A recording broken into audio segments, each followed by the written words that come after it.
Would move to speaker introduction. So I'd encourage the team in proposition, the speakers to introduce themselves. Hi, I'm Elizabeth. I'm the first speaker. It's nice to meet you all.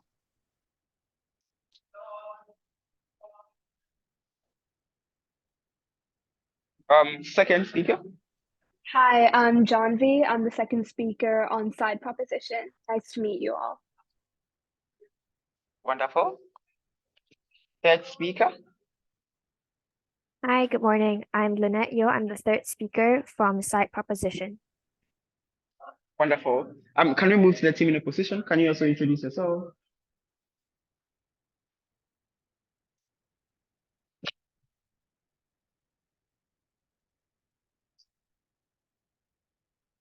Speakers in opposition, can you introduce yourself? Oh, sorry. Hi, my name is Chushira, and I'll be the first speaker of opposition. Nice to meet you all. Wonderful. Second speaker in opposition. Hi, I am Audrey Kwan, and I'll be the second speaker for opposition side. The third speaker for opposition. Hi, I'm Belle. I'm up whip for this round. I hope it's nice to meet you guys and good luck. All right, cool. So thank you all for making this introduction a success. So all rules apply. Please speak within the time frame. POIs are strongly encouraged. I don't know, Kindi or Victor, anyone, if we could have timestamps in the chat space. Speakers, kindly tell us how you'd want your POIs to be taken, whether through voice or through chat, and I encourage other speakers to respect their preference as well. I'm going to read the motion once again, and then we're going to start the debate. So the motion for this Octo-Finals reads: this house will only allow the media to publish information about the disease in a tragedy with the explicit permission of the family. With this, I invite the first speaker of proposition to start the debate. Here.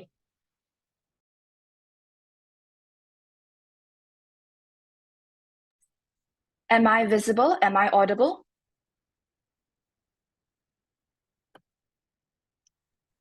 Yep, you are. All right, then I would prefer if my POIs were said vocally. With that said and done, I shall begin with my speech now. Good morning, ladies and gentlemen. Welcome to this side of the House. The topic for discussion today is whether or not the House allows the media to publish information about the deceased in a tragedy. This House is for the topic and believes that in times of where a death is occurred, the family should have their own time to heal instead of feeling like they have to answer to media speculation, especially if they really require privacy. Therefore, the media should not publish information without consent from the family. Ladies and gentlemen, let me enlighten you about the meaning of a tragedy. According to the Oxford Language Dictionary, it is an event causing great suffering, destruction, and distress, such as a serious accident or a crime. At such times, family and friends of the deceased one will be grieving in their memory, grieving in order for the memories to stay alive, grieving to find peace in such a difficult situation. At best, the family will be open to rejoicing about the person's life. At worst, they will be in absolute despair, unable to cope with all the attention, and may find themselves requiring professional help.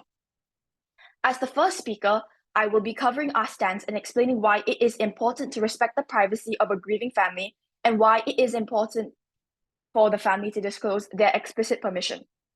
The second speaker will be introducing new arguments such as exploitation, misinformation, and minimizing harm. Finally, the third speaker will not only be summarizing our debate, but providing rebuttals for the points the opposition has brought up, proving once again why our debate stands to win. Without further ado, let us begin. Our main point covers the idea that the pressure and attention that the media and social media garners may be too suffocating for their family to bear in such distressing times. Let's remind ourselves, reporters and the paparazzi are not respectful. Their job is to dig up the most information, the most juicy secrets, and publish it to the world. That being said, this information will get the most attention, meaning the reporter gets the most money. It's a profit-making job. It's a profit-making industry. And most of the time, it isn't a pretty thing to do. Meaning, whatever information they release, might be harassing the family. Because what if they disclose something very important, something that the whole world wasn't meant to see? Then the whole family will get questioned, regardless of whether the death was or wasn't their fault or whether or not they were involved in it. They might feel terrible. They might feel guilt-tripped into thinking that the whole thing is their fault. What's worse than blaming the family for something that they didn't even do? How terrible would the family feel? The family might feel like they could have done more to prevent what happened. They might even feel more terrible about themselves. But the family can't do anything because what's said, what's done has already been done. You can't reverse time. All this is going to do is make a family feel so overwhelmingly guilty that they themselves will be unable to bear and cope with something that is as terrible as a death. They might feel guilty. They will not be able to get over the pain. And it'll be very difficult to reapproach life, especially if there is a loved one, such as a wife or a husband, who has been by your side for so many years. Point. Accepted. So, do you really think that all media outlets are going to publish about how bad these families are, no matter what? I would like to clarify on your POI. I did not mean that the media is going to produce the most terrible information. However, they will want to come up with the most quote-unquote juicy secrets. And most of the time, the juicy secrets aren't pretty. They aren't very clear. They're in the gray area, and they may be perceived by the public as badly. Knowing such, the family could get reapproached with very terrible questions, very terrible assumptions about what actually happened. Because the media did not consent when asking the family about what happened from their point of view. They may be assuming or filling in the blanks about things that might not have even happened, therefore giving the family a very negative view. Moreover, this just causes more grief. This is disrespectful. Death is an uncomfortable situation. It is awkward and foreign and scary to a lot of people. So why would we be insensitive and make it worse? Explicit permission means that the family has said yes. Yes, they are okay with revealing so-and-so. However, without their permission, you're just feeling as if the reporter is going to dump out a large amount of information without the family's input because there is no permission, there is no authentication, there is no consent. So there's going to be a lot of assumptions, naturally, because the family has not confirmed what has happened. This can even lead to a guilt complex where the family blames themselves. They guilt trip themselves about something that has happened. In addition, I'll bring up a new point. We can take the Chinese culture, for example. The Chinese greatly highlight on honoring their dead ones, and by disclosing what may not be needed to the media, you may be disrespecting the dead in their memory. According to Chinese culture, we burn incense in their memory. We do so much in their memory. We do everything to keep their memory alive. What if the memory turns corrupted, filtered, bad because of all the external influences? Is that what we want for the family? To perceive their loved one as a terrible person because of external influences, because they're unable to cope with what is going on. The day that the MH370 crashed, 239 lives were lost. We fast forward to 2023. Jocelyn Chia, an Asian American comedian, jokes about the lives that were lost on TV. The news spread and the uproar from the still grieving families was immense. We have to remind ourselves that this is an event from almost 10 years ago, yet it still received so much attention that may not have been needed. Imagine if this was on a family that couldn't cope well, a family that is in great distress. How would they be able to react? They may not even be able to cope. You have to understand that to respect a family, you're respecting their decisions, whether you like them or not. The media we don't answer to the media. The family answers to themselves. You don't need to feel the need to go tell other people what happened. No, you don't. You're just making things worse, unless there has been explicit permission stated. Thank you, and I yield to any or all POIs.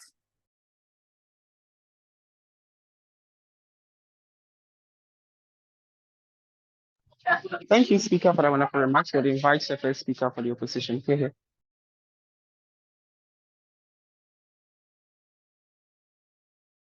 Sorry, can I have a minute, please? Okay, sorry. Starting my speech in 3, 2. Sorry, am I audible and visible? Sorry. Am I audible and visible? Hello? Yep. Okay, my preferred pronouns are he, him. I prefer verbal POIs. So starting my speech in 3, 2, 1. Throughout this whole debate, we are talking instead of opposition talking about our best case, they only talk about our worst case on how the media will show these disgusting things or show the realism of it. They never talked about how sometimes how good it is, but they just talk about how bad it is. So in my speech today, I'll give a simple setup, a few rebuttals, and a few arguments. So, setup. For the setup is that what the definition? What's the definition of information here? Is the public and private. For example, jobs and relationships, etc. So for the mechanism in this debate is that when the families don't want their information about the deceased of their family members posted on these medias, they will file a complaint to take down the media. This will work because the media doesn't want to face backlash, right? Because we all know that backlash isn't good. You have never heard someone say that I wanted to get backlash. This is something that is bad. So this is why these media don't want that. So some simple characterization here. What is the definition? What is family of deceased? Family of deceased, they are grieving, right? They are still grieving from the loss of their loved ones, and most likely refuse the release of this information from the deceased because they aren't in the correct mental state, and grief has made them more irrational than usual and aren't able to think about rational thoughts. Since it is clouded by grief, even if they POI. POI rejected, sorry, it will still take a lot of time and convincing because grief doesn't go by quickly. What is the status quo in this debate? Is that media's outlets don't ask for permission from the family when victims are deceased in a tragedy. The stakeholders in this debate are the families of deceased, media consumers, and the burden to prove is that what the stance is that we believe that the media could publish information about the deceased in a tragedy without explicit permission of the family. And when the family doesn't want the deceased of the family members to be public, they can report to the media and the media will take it down. Because that we choose to maintain the status quo to not ask for permission. The burden to prove is that what we're trying to prove is that we can create a more positive impact than on side of government. So some simple rebuttals.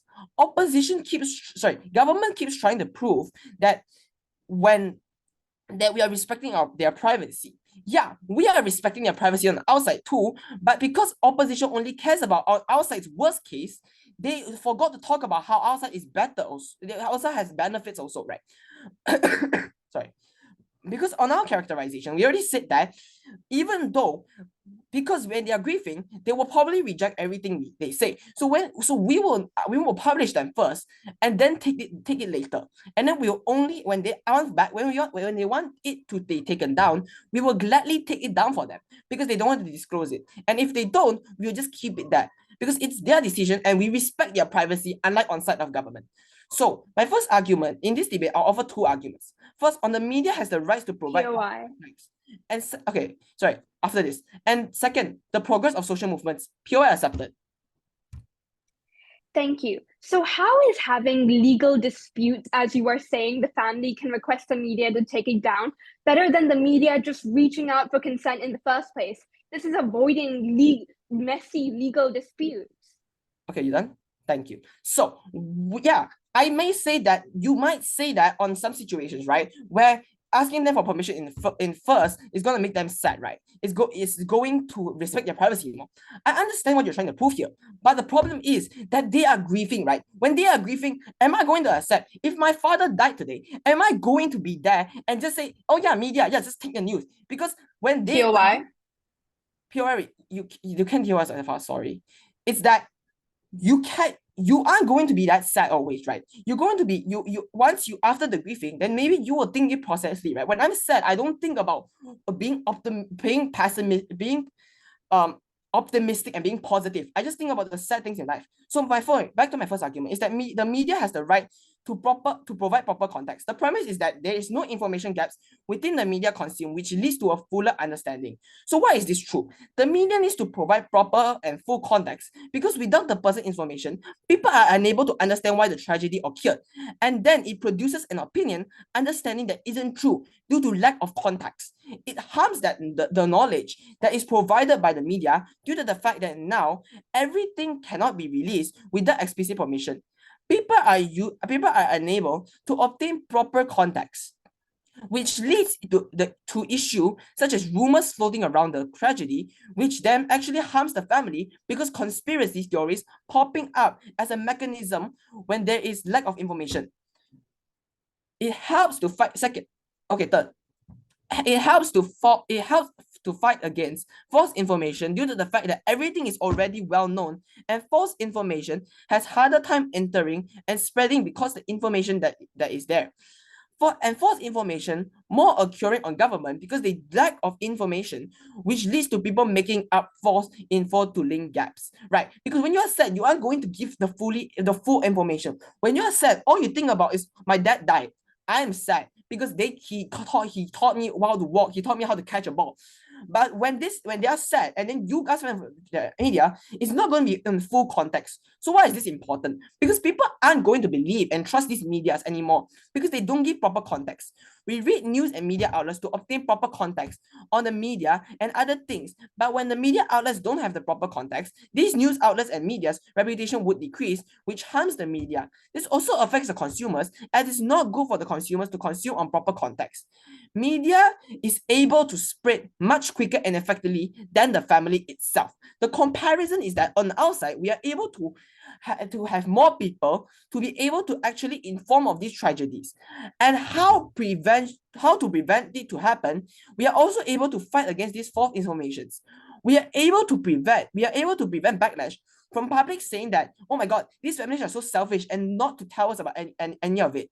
On government, they wouldn't be able to gain the most accurate information in a short period of time because what media needs is efficiency. So in conclusion of this argument is that we are able to assure that media can provide news and information with proper context. The second argument is the progress of social movements, which will be further elaborated on my deputy speech. With that, I've never been proud to oppose.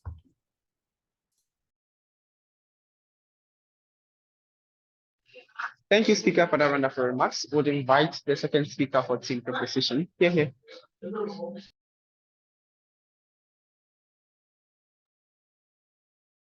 Am I audible? Am I visible? Yep, you are. Okay, starting my speech in 3, 2, 1. Good afternoon, honorable judges and worthy opponents. Today, I will be delving deeper into this issue. As a member of the government, I firmly stand with the idea of seeking explicit permission of a family in the event of a tragic death. To break down my speech, I will first go into my arguments. Firstly, how this minimizes the potential harm done to a family. Secondly, how this avoids unnecessary exploitation. And thirdly, how this decreases the risk of misinformation being widespread. The main stakeholders in our argument are the family, the deceased, and the media. We believe that the family should be put first and given the firm choice in this matter, as it is not the media's place to publish on an extremely sensitive topic, especially when a family may feel uncomfortable about these details coming out, which in the case of a tragedy, as the motion reads, is highly likely. Firstly, moving on to my first argument. Using sensitive details about a death, this is what the media does. They use this as a mere publicity stunt without the family's consent, and this will only add to the family's emotional plate. At this time, the family are in extreme distress. A media scandal is the opposite of what they seek and what they need.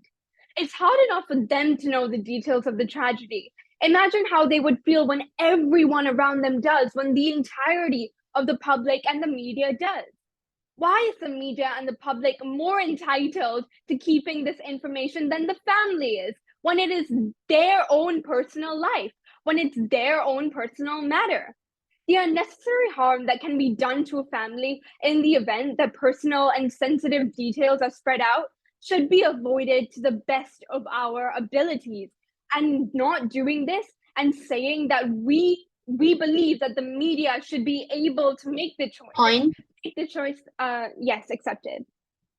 Do you not realize how when media post things online, then these families are able to get much more help in comparison to them quiet? But ultimately, it is the family's choice.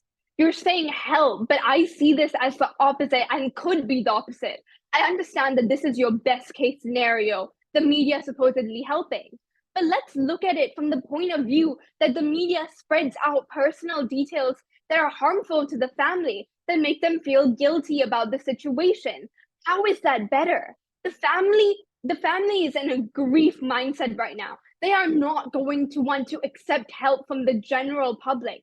So why should we force them or coerce them into doing this in the first place? It is ultimately their choice whether they are willing to spread out these details. And so I believe that your point does not stand completely, as the media should not be taking the choice or taking the stance that they are helping when in actuality they may not be, and the family is too blind in their grief to see the help at this current moment when the tragedy has just occurred. Moving on to my second point, this is regarding the risk of exploitation. Requiring permission reduces the risk of the media from exploiting this tragedy for mere profit. By obtaining consent from the family, news outlets would likely be more respectful in their reporting, other than monopolizing on the family's grief and sensitivity at the time. How would you feel if people were using the death of a family member to line their pockets? They are gaining from your extreme loss. Again, this is only adding more emotional distress to the loved ones of the deceased. I say let them grieve. Let them process this tragedy before they start seeing it everywhere around them, before strangers start coming up to them inquiring details of what they've seen in the media to confirm, before newsletters have headlines splashed out on the death and the secret details of this event, of the death of their family member. My third point is regarding the spread of misinformation. The media will latch on to every piece of news they get, whether it be true, whether it be false. In such a tragedy, the media is clearly eager to spread information about. You can expect sensitive details that are false to come out. Misinformation is a part of the media. The family working together with credible sources can ensure that they are comfortable and they are okay with the details that are being spread about their own personal matter. Opposition may use this argument as painting the families out as liars. I'd like to clear this up by saying that omitting information is not the same as lying about information. If the family seeks to omit some information, that is merely their choice. Omitting information that may be too private, too sensitive to share at the current moment. The media and the public is not privy to that, nor are they entitled to that in any matter, in any way. This is a debate on human ethics, and here we take the firm stand that the family should be given priority over the media. Next, I'll be moving into my rebuttals. The first speaker has accused us on side proposition of only looking at their worst case scenario. But can we all be honest? We all know how the media works. They are inherently disrespectful. They will find the most selling details, the most juicy ones, as my first speaker mentioned, that are often harmful, that are often sensitive, and that are often private. How can we expect the media to be completely respectful when they are not getting the family's consent, when the family is not in on what is being spread to the public? Wouldn't it be better for the family itself to be in on this, to see what information is going to come out before it actually does, so that they are prepared for whatever scandal, whatever questions they may get from the public? So the first speaker saying that we're only looking at the worst case is not true. We are only looking at the real case, the case that will happen eventually if we are not going to get explicit permission from families. Secondly, the first speaker proved our entire point when they said that the families are less likely to consent when the tragedy was recent. So all I have to say is that is their choice and we must respect that. Should they have the time to grieve and process, they can work with news outlets after. The news outlets and the media should not just release information right a minute after the tragedy has occurred. And that brings me to the end of my speech. Thank you so much for your time.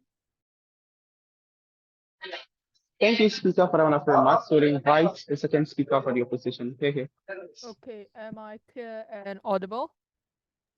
Yep, you are. Okay, good to hear. Wait a second, let me just get ready all my stuff. Yeah. Okay. Okay. So now starting my speech. Oh, sorry. Before I start, POI preference. I want it to be vocal, please. And then after that, pronouns he, him. Okay. So then starting my speech in 3, 2, 1. 3 call-outs here to start this debate. First of all, the uncharitably, Haise takes that side government here has been taking towards us, them trying to prove on only our worst case scenario, and not to mention them also twisting our case and also strawmanning. So what happens is that, first of all, I'm going to start with my rebuttals and why the entire point about them, I say respecting their privacy, all comes crashing down when they realize that there's something called reporters haggling the families here and them not actually being respectful. Because think about it, if you want to get a permission, it's going to take a long time. So what do you do to get the permission faster? They're going to haggle the families constantly with reporters to acquire their consent, harassing them until they finally give up, and then they want to actually grieve in silence, as they have so-called say they can't, because all these reporters here are emailing them every day, asking them, hey, can we please release this disease info, until they're so deteriorated they can't even have time to grieve, and then they'll have to release it unwillingly, basically destroy the entire point about them saying that we respect their privacy. There is no analysis on why they actually be more respectful and instead actually be more disrespectful, because what happens is that these news media outlets are not even going to focus on them if it's going to take so much. The POI. stories, I'm not going to take POIs right now, please wait until 5-minute mark. And so what happens is that media outlets aren't going to take the fuss and everything of dealing with all of these explicit permissions to even publish the story when it takes so much time and effort. And so what happens is that this can devolve into them haggling, harassing the family to actually get their permission, which causes them the opposite effect and them being unable to actually obtain it. And so they say that, hey, oh, they're not going to get any help. However, we say that on a charitable standpoint, at least the media here, and it will create actual consolation for them. People are going to feel pity for the family. It's not as if everybody is going to grab pitchfork and start harassing them. People are actually going to say, I'm so sorry for your loss, and I hope you actually get better. These words of consolement, even on government side where they say doesn't make much of an impact, still makes an impact, because it actually makes the family feel actually more safe, that more people actually are willing to console them on this horrible tragedy that has occurred.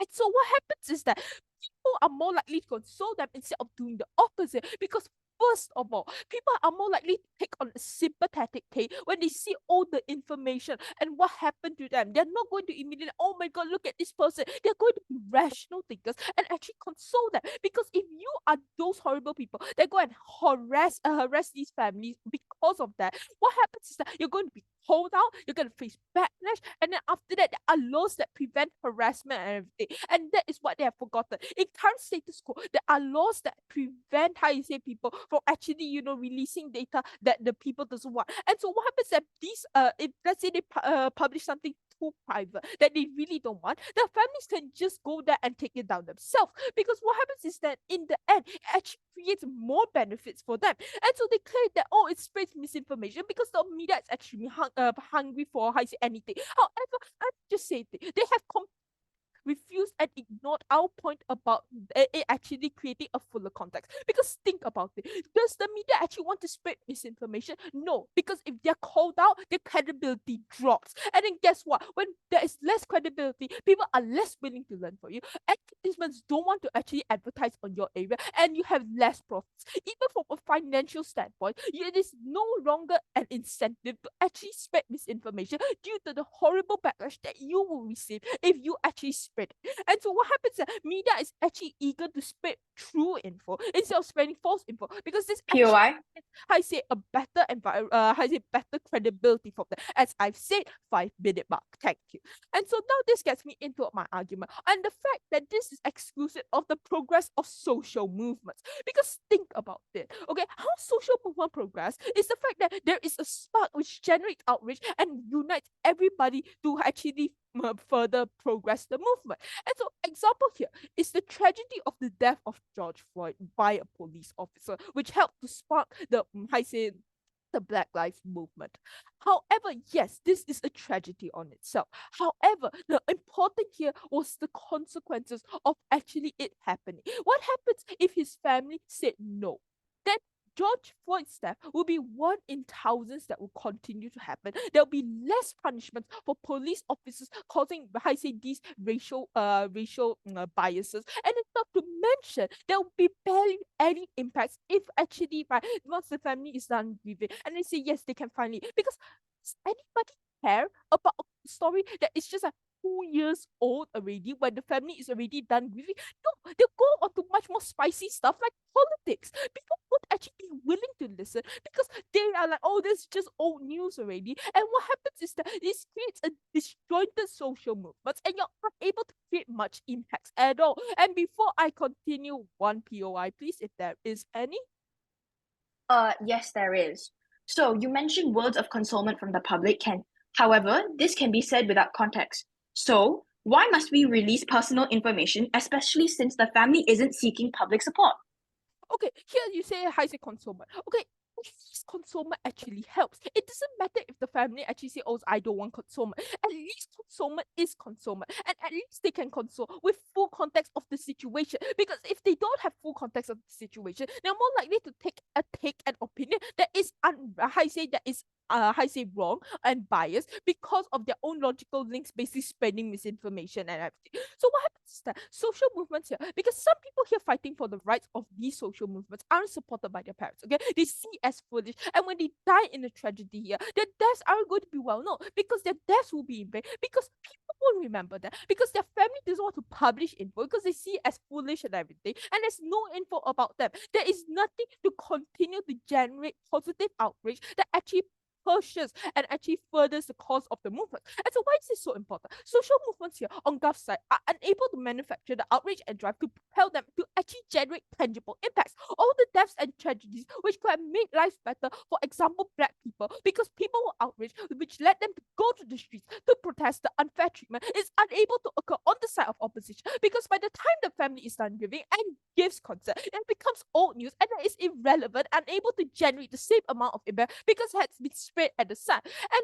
the way here is that on the likely of getting similar impacts of social movements, our consumers are going to feel the outrage on our side and more urgency and aware of the issue. However, on Gulf, they aren't able to feel the same urgency and outrage. And with this, I have never been prouder to oppose.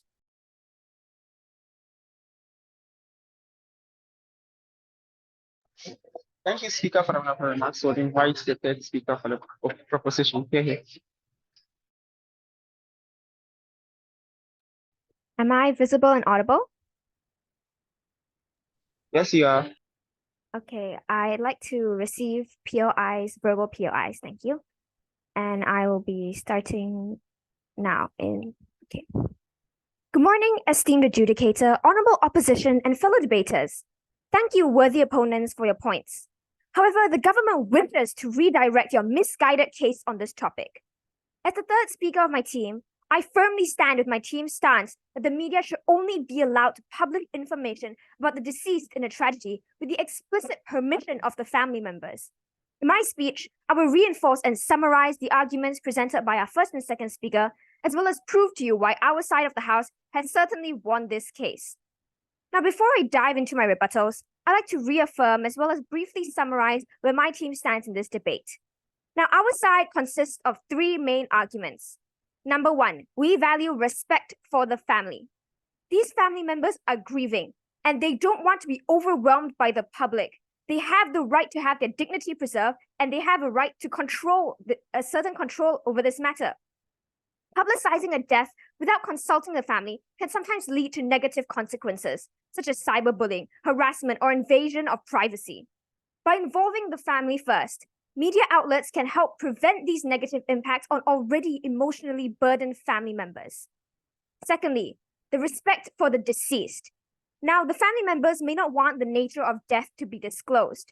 They may not want to disclose that, say, it was a suicide, a drunk driving, an unfortunate, gruesome accident, which would alter the public image of this person, especially if it were a politician. Our side of the house believes that a person's nature of death should never overshadow all the achievements of their life. And as my second speaker has mentioned, exploitation and twisting of the media is a common occurrence, as these media houses are profit-driven, and they would certainly twist the words in such a manner as to shock the public and gain most attention. Thirdly, we want to avoid speculation and misinformation. Now, the media consumers should either get the most accurate views from the family members themselves, or they are getting mere snapshots, out of context snapshots of what the media has scouted out. And oftentimes, if the family is unwilling to disclose details of the death because it is a painful time of grievance, the media doesn't respect their boundaries. And oftentimes, the media doesn't respect their boundaries, and they will go around looking for photos and bits of evidence to piece together a believable story. Now, which would you rather hear from? The true story from the family themselves, or the guesswork narrative of intrusive media officers looking to deliver the most attractive story without the family's privacy and dignity prioritized? Now let's dissect our argument up until this point and look at the recurring themes that both sides have touched on. So we believe that our main goal that both of us are working towards is helping the grieving families. Now, their side of their house, let's take them at their best. They say that their best case scenario is that the media discloses this information and the public can come to help them, can come to console them. Well, in majority of cases, this is not the case. They have simply proven that these media houses are profit-seeking, and they themselves have agreed that and I quote the first speaker who has mentioned that the media is looking for efficiency, which basically supports their case that the media is profit-driven and does not care about these grieving families. Now, secondly, the question of ethics. Death is a sensitive topic, and we need to respect the family's privacy and grieving process, giving them as much time as necessary to process this. And third, the examples and situations that we have brought up to support our case. We have brought up Jocelyn Chia and the MH370 joke that she made, and the impact, and it's evident that the impact of these deaths are still prevalent, even though they happened almost a decade ago. And we've also brought up the Chinese traditions of honoring the dead. Moving on, our stakeholders. Who are the stakeholders in this case? Number one, it's the family members. 2, the deceased. 3, the media. And 4, the media consumers. So for the family members, they mentioned that these family members are being selfish if they do not want to disclose information about of how the deceased family member has died. Now, it is their right to disclose what they want. And then they mentioned that it doesn't matter if the family doesn't want it. Do you not care about their opinions? This is basically showing, this is proof that the opposition clearly does not care about what the family wants. They are simply looking for a profit-driven road. Now, this family doesn't want unsolicited advice. We should respect how they want to grieve and give them the choice before enforcing this option on them without giving them any choice. Now, secondly, the media. Obviously, it is a very profit-driven industry, like my first and second speaker have touched on. Now, they mentioned that they can file for it to be taken down. But you do understand that this media stays circulated online basically forever. And once people have seen it, taking it down, the impact is not quite there. So wouldn't it be better to present them with the option first before having the complicated legal process, as my second speaker has mentioned, of the media putting it up and then the family members having to go file for legal disputes? Now, the opposition has been confusing omission and lying. These are two very different things. POI. Accepted. Won't you think that actually the media outlet would just take it down immediately instead of wasting more money on the fact that these legal battles honestly take a lot of money to even settle? We are not trying to say that they won't take it down. Yes, they will take it down, but the impact is not there because people have read it. And there are thousands of articles out there. Are you going to email every single one of them, like what you have said, haggle these people having to go through the trouble to have to take down every single one? And people have read it. The impact is not there. We are not saying they won't take it down. Moving on.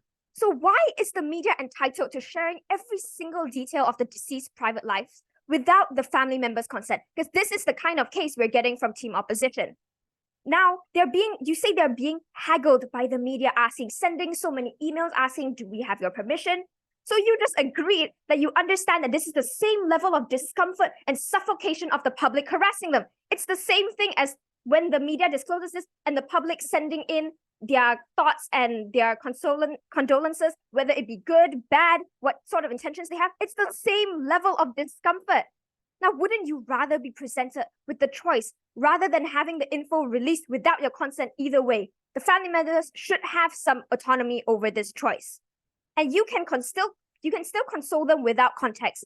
If you want the public to console them, they don't need to have every single case. Ultimately, to sum up our argument in one sentence, we believe that the media needs to get explicit permission from the family to ensure respect for the family, the deceased, and to get accurate narratives disclosed to the public. For all those reasons, that is why the opposition will fall, and that is why we have never been prouder to propose. Thank you. Thank you, Speaker, for that wonderful remarks. So I would invite the third speaker for the team opposition. Go ahead. Sorry, do you mind if I get 30 seconds?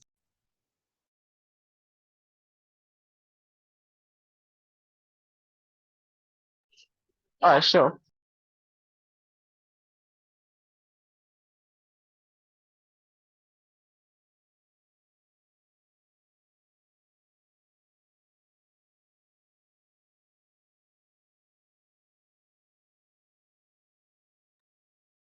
Just to check, am I audible and visible? Yes, you are. Okay, thanks. Let me get my timer. Hold on.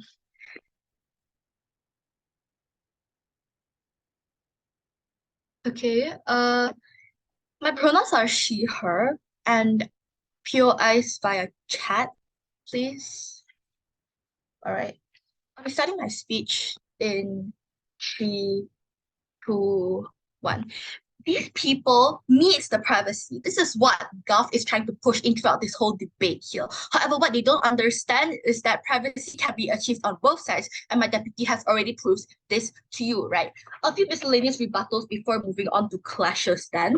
One, they tell you about how these media outlets are going to push for you for juicy info, and these medias are profit-driven, right?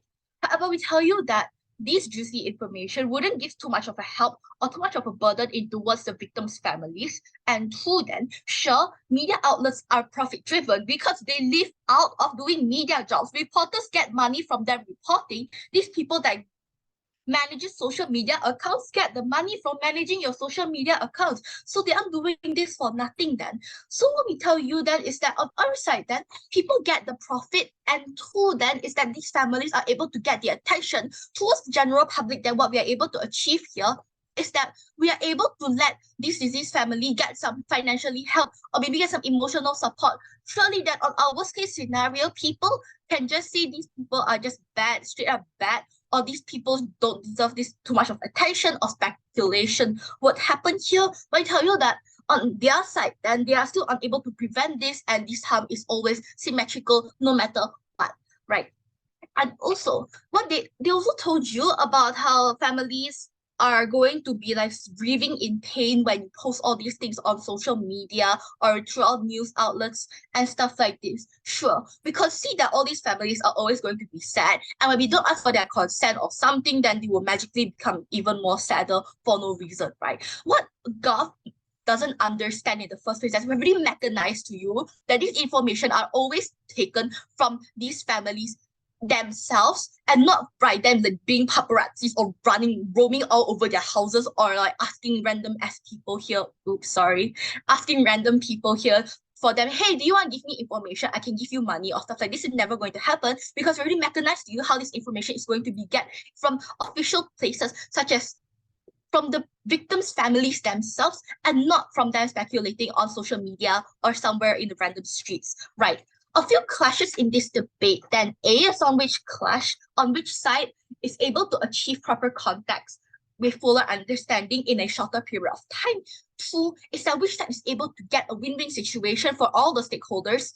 And 3 is that which side is able to get much more attention in a short period of time. I'll be integrating the first clash and the third clash. I'll explain them together. And all right. Now, on the first clash, on which side is able to get proper context and fuller understanding as well as get much more attention, then what Gov tries to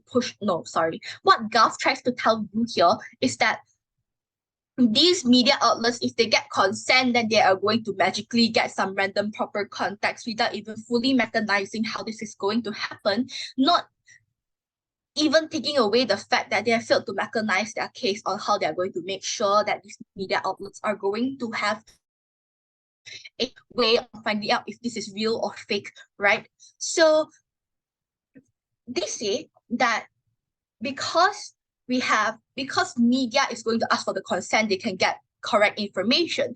We tell you that this is completely false even on the premise, because 1, these families could literally just make up information for themselves, and they tell you that these families are already very sad, so why do you even need to bother them? That's the thing, they're already very sad, so why are you even going to bother them by asking them, hey, do you want to give me information for my news that you can get help from this also? They're going to be harassing them much more on Gov side, because what they want is to ask for their consent every single day. And not to mention, then they have already failed to prove to you how are they going to ask these families, right? So if they don't say, we can just assume or tell you that how they're going to harass these families much more in comparison to our side, which we aren't even going to harass them in the first place. PRI, no thank you, please don't badger. In the first place, then, we aren't going to harass them because we're asking them for information, which on their side, then, people said they keep asking, people even more sad, and this is what their outcome is. So what have we already told you then to win this clash here, right? We have told you that A, these informations are going to get properly asked and stuff like that. And 2 then is that we won't intrude these families here by harassing them every single day. And 3 then is that we're able to get a fuller understanding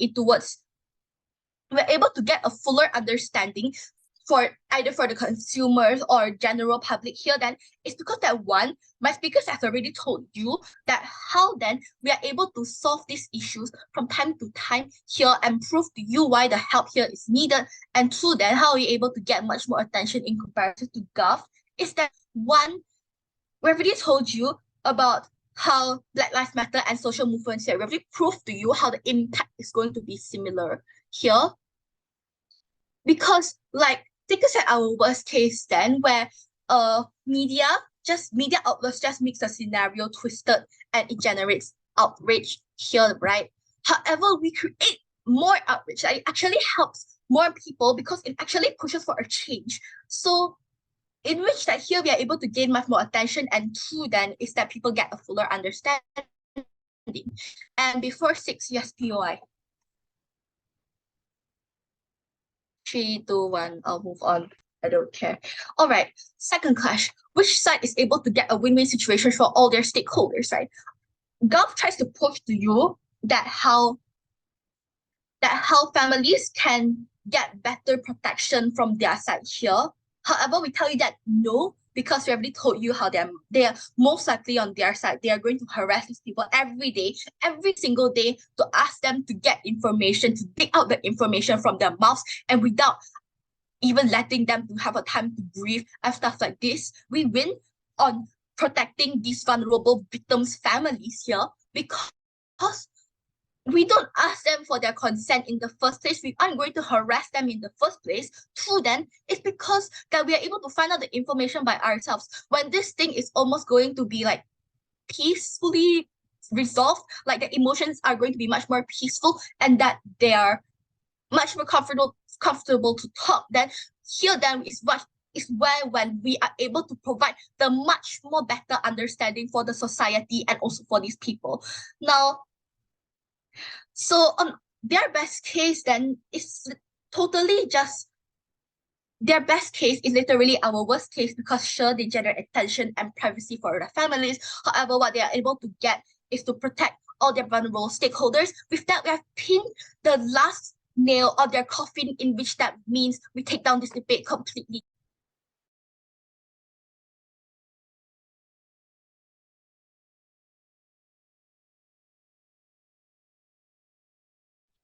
Thank you, Speaker, for that wonderful remarks. We'll call on the opposition reply speaker. Here. Okay, am I clear and audible? Or is it going to just switch on my camera? Yep, you are. Okay, thank you so much. So I just want to confirm replies are 4 minutes, yes? So I'll make sure to be too long since I've debated reply. Okay. So then, okay.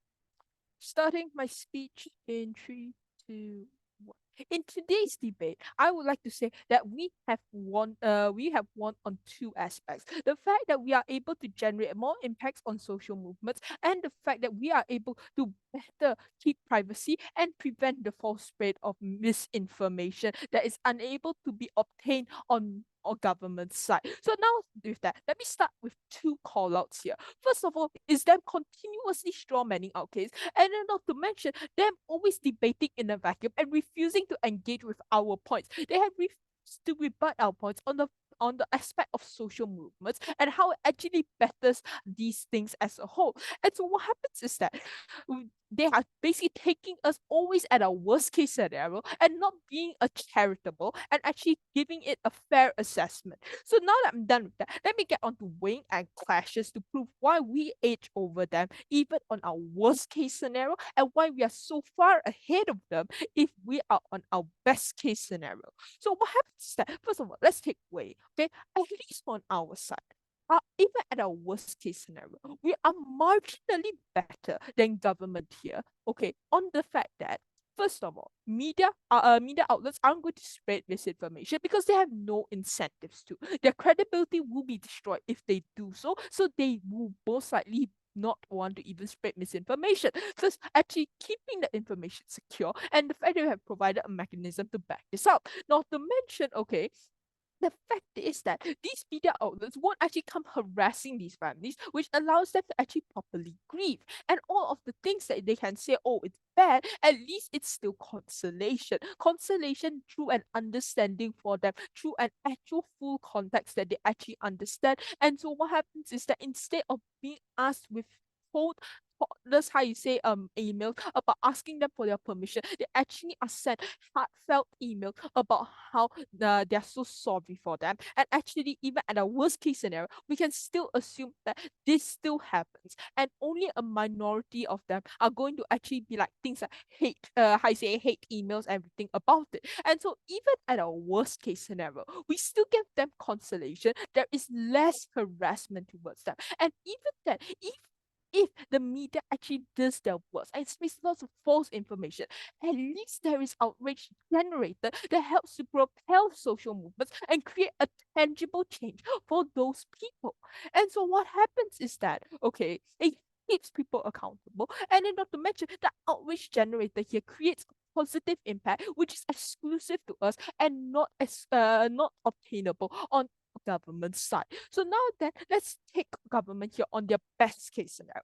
Best case scenario, they protect the privacy, and then they're able to spread the information that they claim is true. However, the issue here is that it's already old, it's already irrelevant. People are less likely to pick it up, and the story about it is not going to be spread as well. And then not to mention, there is no impact from social movement because the issue is that it's already been too long.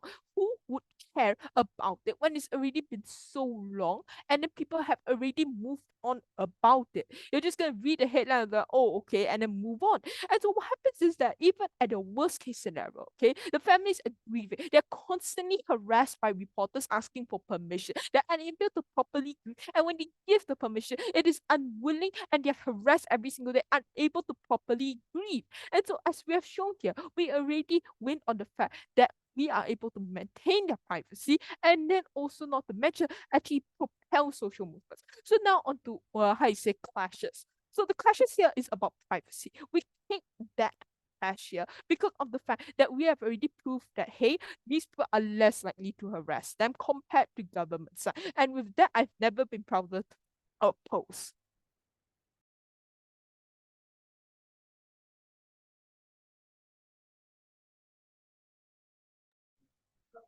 Thank you, Speaker, for the wonderful remarks. Would call on the proposition reply Speaker. Here. Hi, am I visible and am I audible? Yep, you are. All right, then. Then I will begin my speech. Hold on. I will begin my speech in 3, 2, 1. Good morning, ladies and gentlemen. I am the government whip, and I will be rebutting the best case scenario of the opposition, as well as the points they have brought up. So, to begin, let's recap on the best case scenario. The case presented by the opposition is that the reporters are painting a positive portrait of the person. Fair enough. My question is, why do reporters need to leak personal information surrounding the death of the person when they can just paint the person in a positive image anyway? The government doesn't understand the link between the both because we honor the deceased person's achievements because we honor the deceased person's achievements and not how they died. If the media outlets want to paint a good picture, I don't understand what is stopping them. I don't see what is stopping them. I just don't see how the world needs to know how they died. This way, the family can receive consolation from the public and not rude comments regarding how the tragedy played out. Secondly, the third speaker highlighted how the livelihoods of the reporters are dependent on juicy information being leaked. They then explained that the reporters must produce reliable information, which can only be obtained from the family. Therefore, they are acknowledging that they are prioritizing the display of personal information rather than the privacy of the family. The third speaker stated that reporters will bother families for personal information. An example mentioned was send the family thousands of emails, so and so. So can't they find information elsewhere? Even so, this will be unreliable because it's from elsewhere and other sources. And this might cause even more speculation about the death of the person. This is also contradictory to the third speaker's previous statement, where she stated that the most reliable information is from the family.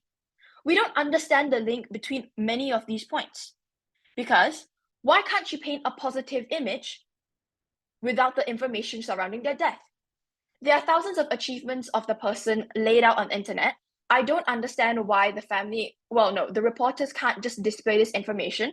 Rather, they need to dig deep into what happened about the person. Is it truly about honoring the dead person, or is it about reporters producing juicy information? The case of the opposition that they have made, it is not clear. Thirdly, they brought up George Floyd as an example. This is invalid. This is a special circumstance where his death took place in a public area and was viewed in real time as it was occurring by multiple people. It was also recorded by thousands of people and spread online. The family had also publicly wanted the facts to spread for the Black Lives Matter movement, since George Floyd died because of racism. For these reasons, we believe this case is irrelevant to the opponent's side. The opposition whip and the second speech also kept bringing up how the story will become old news and it won't generate popularity from the public. But we don't understand how this links because isn't this what the family wants? If they wanted the attention, wouldn't they themselves approach the news outlets and explain what happened surrounding the death? Moreover, many of the speakers mentioned that lack of context will produce rumors. Even if there is context, rumors may be produced anyways. So what is your point about these rumors? They will be there anyway, regardless. Are you saying that random assumptions would be harder to bear with than directed, targeted assumptions? As much as random declarations are difficult to understand, isn't the twisted truth going to create a larger guilt complex onto the family because they are going to misinterpret the information? Because as mentioned by the opposition themselves, the family is in an incredibly delicate mental state. As such, because the family is in such a delicate mental state, the government firmly stands that it is important for us to respect the privacy of the family instead of just pushing and holding on them. We shouldn't be giving in. The news outlets themselves should be respecting the family. And with that, I end my speech. Thank you for your time. Thank you, speakers, for what was a lovely round. It's an out round. You're going to have the announcements to which team proceeds at the break round. So kindly exit the room and allow the judges to deliberate. Thank you once again for a lovely debate. Thanks so much for the debate. Thank you for the debate. It Thank was a you lot for of the fun. debate. Thank you for the debate.